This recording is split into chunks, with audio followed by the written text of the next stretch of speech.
The original process started with a glass tube and a plaster plug. The experiment included a glass tube filled with hydrogen gas and sealed the open end with a plug and placed the sealed end into a beaker of water. The water level in the tube will rise because the hydrogen gas is effusing. Hi, my name is Ashley Burnett, and this is part C of our presentation on the Graham's Law.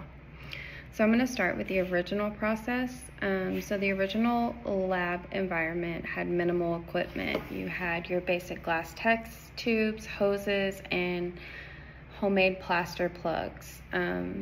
He would have to generate the gases himself. He would fill a glass test tube with a gas of choice, and then he would use the plaster plugs to stop it. And after that, he would measure how fast the gas actually escaped. Hello there, I'm Marie Lopez, and I will be going over the part C of our group project for Graham's Law. And so the thing that I decided to do first was my original process, which the original lab environment, the experiment was conducted in the school chemistry lab at the main tables.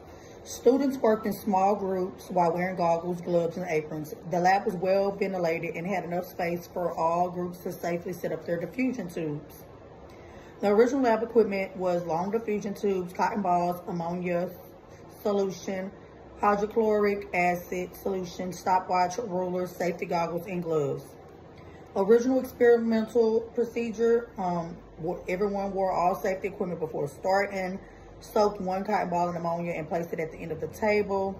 Soaked the other cotton ball in hydrochloric acid and placed it at the opposite end. Start the timer as soon as the cotton balls were in place. Observe the gases diffusing towards each other inside the tube. A white ring of ammonia chloride former close to the HCI side. Measure the distance from each side end of the ring. Use Graham's Law to explain why the lighter ammonia gas travels faster than the heavier hydrochloric acid gas. Safety issues include using it for high pressure situations, applying it to diffusion instead of effusion, which could be a danger if those predictions are used to guide safety protocols.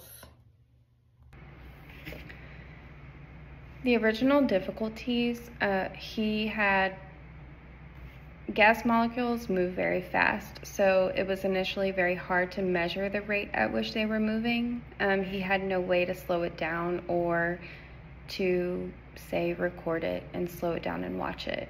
The safety issues he faced was obviously he was working with some hazardous chemicals before the true danger was known.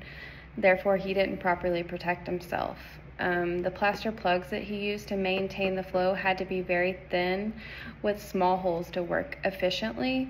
So there was a bunch of trial and error and issues with that. He was using density instead of molar mass because molar mass wasn't really yet completely explained. So he had to go back later and kind of transfer everything and use molar mass instead of density. So his theory kind of had to get redone. Alrighty, now I'll be going over original difficulties.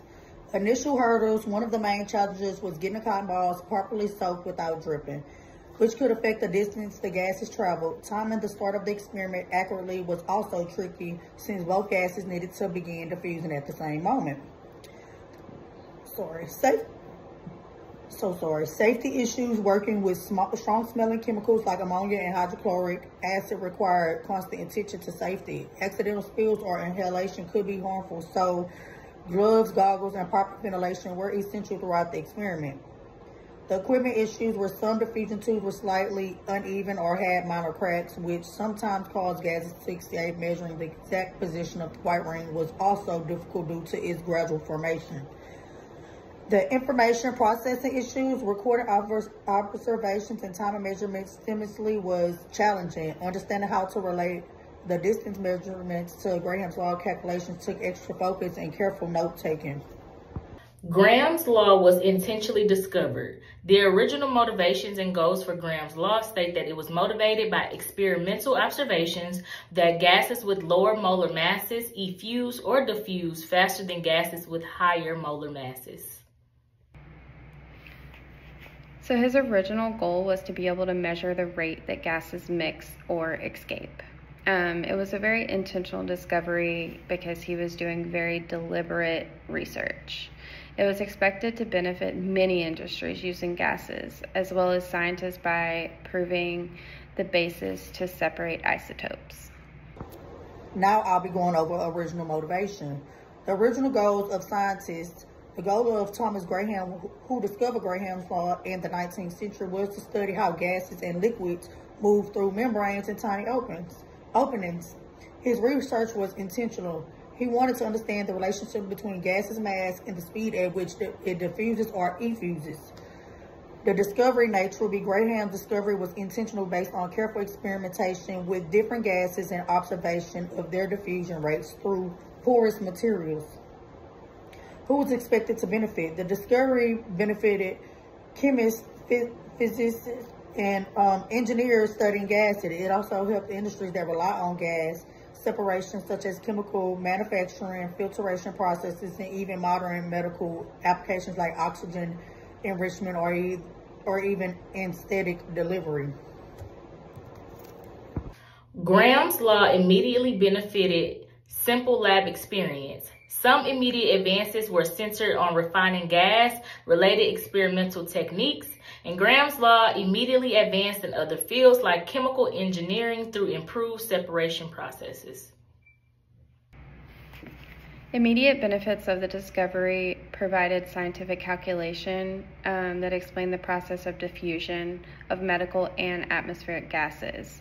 In the scientific field, it provided a concrete way to separate gases with different molar masses. In other fields, such as the medical field, it helped with the measurement and administration of necessary gases, such as like oxygen or even anesthesia. It also opened a new field for engineers, helping them design gas sensors that would detect certain gases, which have become very, very important in our society. Now I'll be going over the original benefits. Immediate benefits of discovery. Graham's law allows scientists to predict how quickly different gases diffuse, which helped chemists understand gas behavior more accurately. It provided a clear way to compare the movement of gases based on the molar mass. Immediate investments in original field. It improved understanding of gas diffusion and effusion, helped refine experiments involving gas separation and filtration, led to more accurate calculations in gas laws and kinetic energy. Immediate advancements in other fields, industrial applications such as separating gases in chemical manufacturing, and had safety protocols in handling, transporting gases, benefited engineering fields dealing with ventilation and air purification. Immediate advancements in brand new fields laid groundwork for medical applications like oxygen delivery and anesthetic administration. Modern lab equipment includes gas diffusion or effusion apparatus, pressure sensors, and this enabled researchers to explore the nuances of Graham's law under various conditions. Now to the modern day, the modern process. We have a very updated lab environment now. We use digital video to capture gas movement. We have new equipment like gas chromatographs that separate, identify, and quantify components of unpolarized mixtures. We use modern experimental procedures like the use of gas chromatographs to precisely measure effusion rates.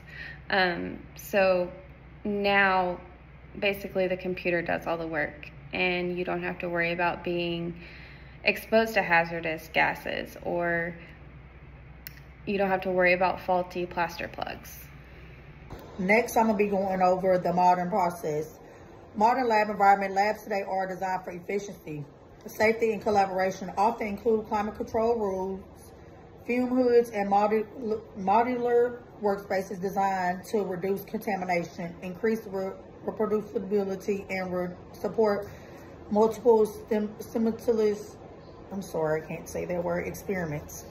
Modern lab equipment were microscopes, centrifuges, and spectrophotometers, and modern experimental procedures would be experiments follow standard protocols to ensure reproducibility, use of computer software for data collection, modeling, and analysis, and emphasis on safety documentation and peer review. Modern Graham's Law uses real-time monitoring and automated systems. Modern safety involves gas leak detection and ventilation. Modern chemistry uses real-time sensors, data analytics, automated systems, and computer chemistry. Along with that, the modern differences are so many. It's just a very different environment now than it was when it was first discovered. We have special PPE masks and chemistry hoods to protect scientists from the hazardous gas instead of them just being in an open lab with multiple gases mixing. Our informational gathering has come a long way. We have computer technology now, so all the data can be collected and analyzed in a computer instead of on pen and paper. We can also record the gas mixing, so we only have to do the experiment one time. We can just keep going back and watching the same thing instead of continuously doing the experiment. There's special softwares that can actually analyze the information and process the results from the video, so you don't even have to do the math. Now I will be going over the modern differences. Automation, machines and robotics reduce human errors, increase efficiency. Advanced instrumentation, high precision tools like DNA sequencers, electron microscopes, and mass spectrometers. Modern protection safety will be like PPE, lab coats, gloves, goggles, face shields. Safety protocols would be standard operating procedures for chemical, biological, and physical hazards. Modern information gathering, use of digital sensors and probes for real-time measurements. And modern information processing would be software for statistical analysis, simulations, and predictive modeling. Cloud databases share and store information securely for collaboration across the globe. Modern Graham's Law research improves gas separation, diffusion understanding, membrane tech, and other fields that benefit include environmental, chemical engineering, medical, and food processing. There's a bunch of modern benefits from Graham's Law. Without it, we wouldn't have smoke detectors or CO2 sensors in our homes that potentially save lives. Our military wouldn't have gas sensors that can detect poisonous gases used in warfare. It provides a way to calculate the molar mass of an unknown gas as well.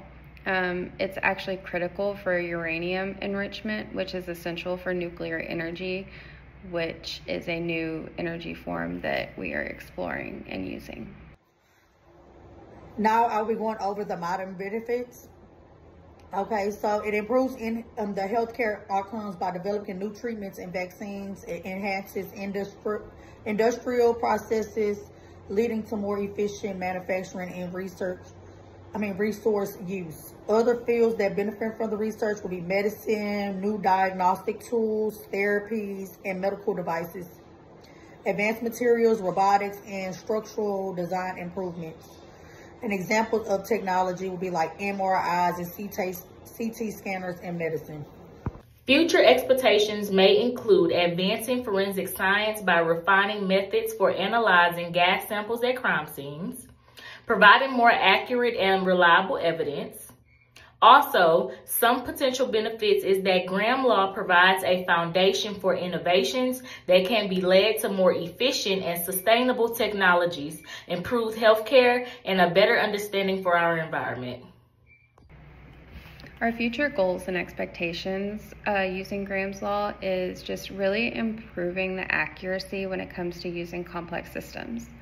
We want to correct the law in regards to smaller, more sensitive gases, and it will help us better understand diffusion rates, which in return can improve the accuracy and design of our gas sensors.